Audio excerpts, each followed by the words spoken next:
The massive fleet appeared at the edge of Earth's solar system without warning.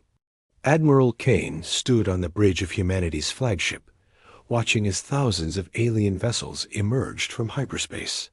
These were the Dominion, rulers of half the galaxy, who had never lost a single battle in their 10,000-year history. The alien commander, Lord Vex, sent a simple message to Earth: surrender or be destroyed. You have 1 hour. Earth's United Defense Council gathered quickly. General Adams argued for negotiation, while Commander Lee pushed for immediate defensive action. President Walker made the decision. Humanity would not surrender. They had spent decades preparing for this moment, ever since discovering they were not alone in the universe.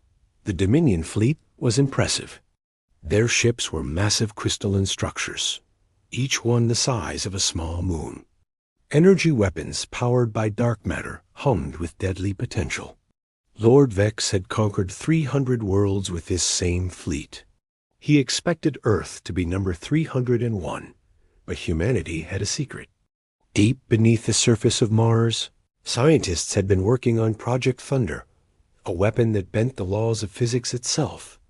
Dr. Martin, the lead scientist, had discovered how to manipulate quantum fields in ways the galaxy had never seen. The weapon had never been tested in actual combat. As the hour deadline approached, Earth's defense fleet moved into position. 300 human ships faced 30,000 alien vessels. The odds seemed impossible. Lord Vex laughed at the pathetic display. His tactical officers didn't even bother running combat simulations.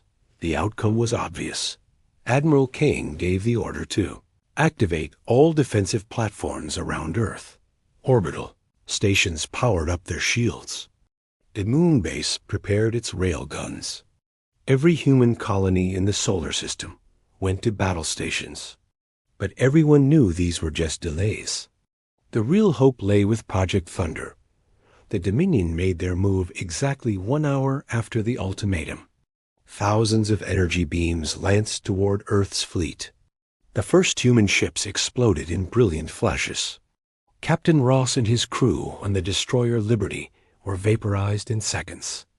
The battle for Earth had begun, and humanity was losing fast.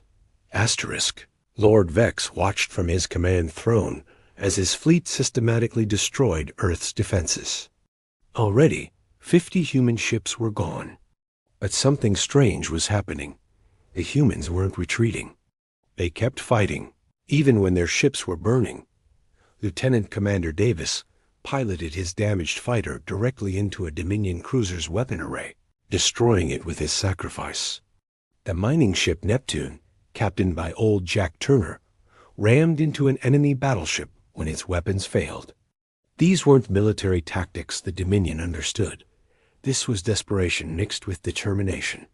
On Earth, billions watched the battle unfold. In every city, people gathered in squares and homes, praying for their defenders. Children drew pictures of human ships winning. Scientists worked frantically to finish Project Thunder's final calculations. Dr. Martin hadn't slept in 3 days. The Dominion's second wave hit harder. Their planet cracker weapons targeted Earth's major cities. Admiral Kane ordered all remaining ships to form a shield wall between the weapons and Earth. More human ships died, but they bought precious time. And something unexpected happened. The cargo ship Elizabeth, carrying refugees from the outer colonies, turned around and headed back into battle. Captain White broadcast a message: "We'd rather die fighting than live as slaves." Other civilian ships followed. Pleasure yachts, transport vessels, even hospital ships joined the defense. Lord Vex was puzzled. His species had never encountered this behavior. When faced with superior force, every other race had surrendered to preserve some lives. But humans seemed to prefer death over submission. His advisors suggested increasing firepower to break their spirit. Vex agreed. The third wave of attacks began targeting Earth's orbital habitats. Millions of civilians lived in these space stations. Admiral Kane had to make an impossible choice: protect the military installations or save the civilians. He chose the civilians, moving his remaining warships to shield the habitats. Dr. Martin finally sent the message everyone was waiting for. Project Thunder is ready. But there was a problem. The weapon needed to be deployed from a ship that would get close enough to the Dominion command vessel. It would be a one-way trip. Admiral Kane knew what he had to do. Admiral Kane transferred his command to General Adams and took a small stealth ship with Project Thunder aboard. Only a skeleton crew volunteered to join him. Pilot Lisa Park, engineer Tom Brown, and weapons officer Mike Stone. They knew they wouldn't return. The battle raged on as Kane's ship slipped through the chaos. The Dominion had destroyed 70% of Earth's fleet. London, New York, and Tokyo were under bombardment. The shields were failing. Humanity had perhaps an hour left. Lord Vex was preparing his final assault when his sensors detected an anomaly. A single human ship was approaching his command vessel. It wasn't attacking, just moving steadily forward. Vex ordered it destroyed, but the ship deployed some kind of interference field that confused their targeting systems. Dr. Martin monitored Project Thunder remotely. The quantum field generator was unstable. If it failed, humanity was finished. He guided Admiral Kane through the activation sequence while Earth burned behind them. Every second counted now. The stealth ship took hit after hit. The hull was breaching. Engineer Brown sealed compartment after compartment, buying them time. Pilot Park flew through debris fields and energy beams with skill that impressed even the Dominion observers. They were only 1,000 kilometers from Vex's ship. Lord Vex finally realized something was wrong. This wasn't a desperate attack. It was a calculated move. He ordered his entire fleet to concentrate fire on that single ship. Hundreds of beams converged on Kane's vessel. The shields failed. The armor melted. But they were close enough. Admiral Kane activated Project Thunder. Reality itself seemed to pause. The quantum field expanded from their dying ship like a soap bubble, moving at the speed of light. When it touched the Dominion vessels, something impossible happened. Their atoms began to lose cohesion. The field spread through the entire Dominion fleet in seconds. Lord Vex watched in horror as his invincible armada literally dissolved. Ships that had survived supernovas were coming apart at the molecular level. His own command vessel began to shimmer and fade. In his final moments, Lord Vex understood. The humans had discovered how to break the strong nuclear force itself.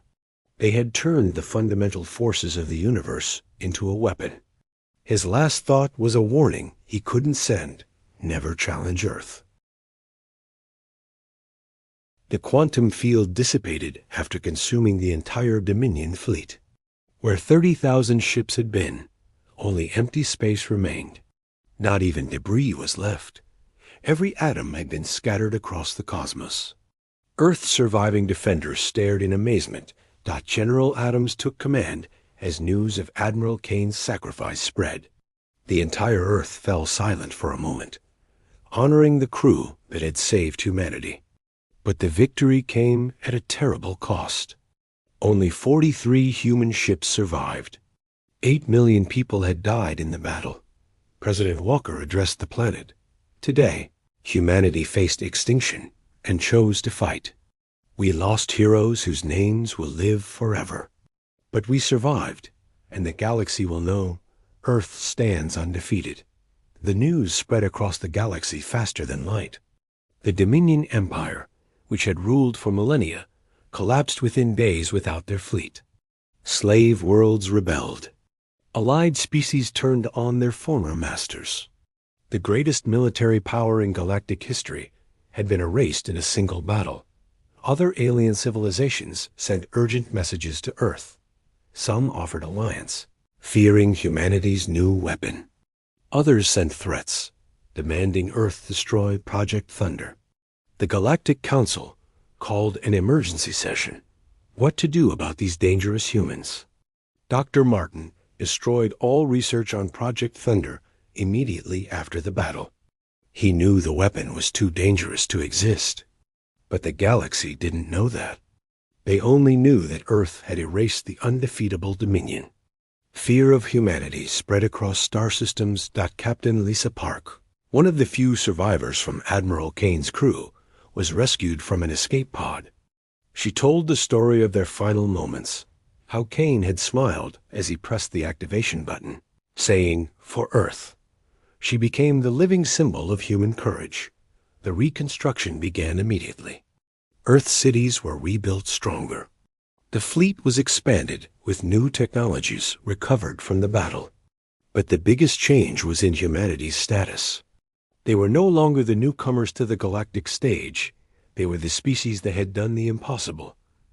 Messages arrived from former Dominion slaves, thanking Earth for their freedom. Entire worlds pledged allegiance to humanity. The small blue planet that had barely reached the stars was suddenly a major power. But with power came responsibility and danger. 1 year after the battle, the galaxy had completely changed. Earth stood at the center of a new alliance of free worlds. The story of the battle had become legend, told in 1,000 languages across 1,000,000 worlds. But the truth was even more remarkable. Ambassador Clark represented Earth at the new Galactic Assembly. Alien delegates looked at him with mixed fear and respect. When he spoke, everyone listened. He proposed laws protecting primitive worlds from invasion. No one dared oppose him. Earth had proven what happened to invaders. The Dominion survivors, scattered and powerless, sent a message to Earth. They wanted to know how humanity had developed such a weapon. President Walker's response was simple: desperation and determination.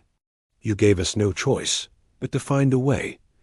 Young pilots across the galaxy studied the battle, trying to understand human tactics.